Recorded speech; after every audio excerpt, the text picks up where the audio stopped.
Hello, I'm David Hiskey and you're watching the Today I Found Out YouTube channel. In the video today, we're looking at why the way most people draw hearts looks nothing like a real heart. The heart symbol is one of the single most enduring and widely recognized symbols in modern culture. But where did it come from? Something like the familiar heart symbol goes back many thousands of years. Specifically, several pieces of pottery going back as far as 3000 BC clearly show the unmistakable symbol. However, in these instances, the symbol is noted to be a simplification of either a fig or an ivy leaf, not a crude representation of the human heart, and seemingly, at least initially, not having anything to do with love. Fast forwarding through history and we find many cultures using a similar symbol, such as depicted in Grecian, Cretan, Minoan, Mycenaean, Roman, and Corinthian pottery, along with many others. In these instances, again, the symbol doesn't appear to be representative of a heart, but of various leaves. For example, the early vine leaf imagery in Greek culture was mostly used to represent Dionysus, the god of wine, fertility, and ecstasy, among other things.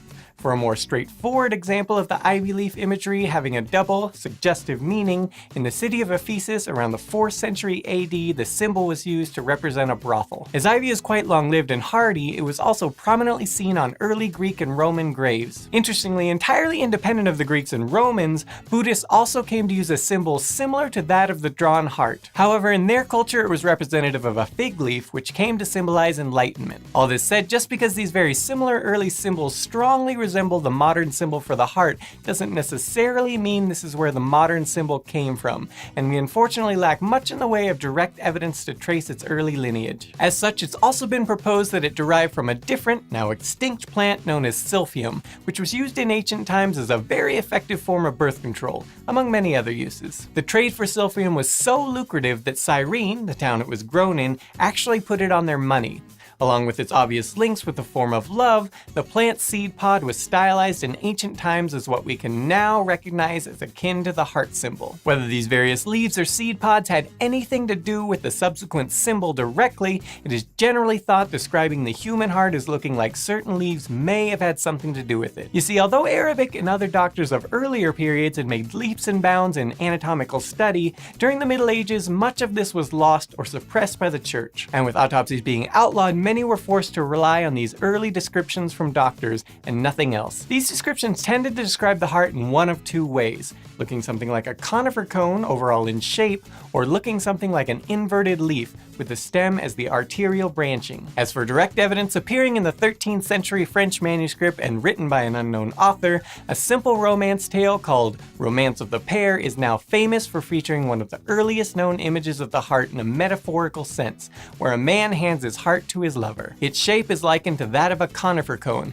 in keeping with the known medical literature of the time. Around the same time in the 13th century, the royal banner of the kings of Denmark prominently depicted the heart symbol. In the early 14th century, we also see yet another conifer cone-shaped heart, where Guido de Bondone depicts a heart being given to Christ in a painting at the Scrovini Chapel. From here, numerous others began using the same basic symbol, at first with the point commonly on top, and then switched to pointing down like today around the 15th century. During this same period, the indentation in the fat side of the heart symbol started to appear more and more frequently, perhaps mimicking the look of certain types of leaves, as mentioned and as many have theorized, or perhaps not. Whatever the case, during the next few hundred years, several things happened that saw the heart symbol's popularity explode. Ironically, though the church had played a large role in people being unaware of what an actual human heart looked like, it was also integral in the spreading of the heart symbol. Specifically, the so-called Sacred Heart of Jesus was supposedly seen in a vision by one Saint Margaret Mary Alacoque in 1673. Physically, the Sacred Heart is remarkably similar to the more modern heart symbol,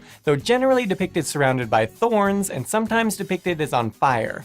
The Catholic Church used this symbol extensively in the subsequent centuries. However, as previously noted, by that point the symbol and its use to depict a human heart had already been well known and commonly used by artists and others for a few centuries. It was even used by Protestant Reformation leader Martin Luther when he oversaw the development of his coat of arms, the Luther Rose, in 1519, over a century and a half before St. Margaret's vision. Luther had this to say about the design of his coat of arms in a letter written in 1530. "I shall answer most amiably and tell you my original thoughts and reason about why my seal is a symbol of my theology. The first should be a black cross and a heart, which retains its natural color, so that I myself would be reminded that faith in the crucified saves us. For one who believes from the heart will be justified. Romans 10:10. Although it is indeed a black cross, which mortifies, which should also cause pain, it leaves the heart in its natural color. It does not corrupt nature, that is, it does not kill, but keeps alive. The just shall live by faith. Romans 1:17. But by faith in the crucified. Such a heart should stand in the middle of a white rose to show that faith gives joy, comfort, and peace. So contrary to what's often said, St. Margaret Mary Alacoque's vision was not the origin of the symbol as representing a heart,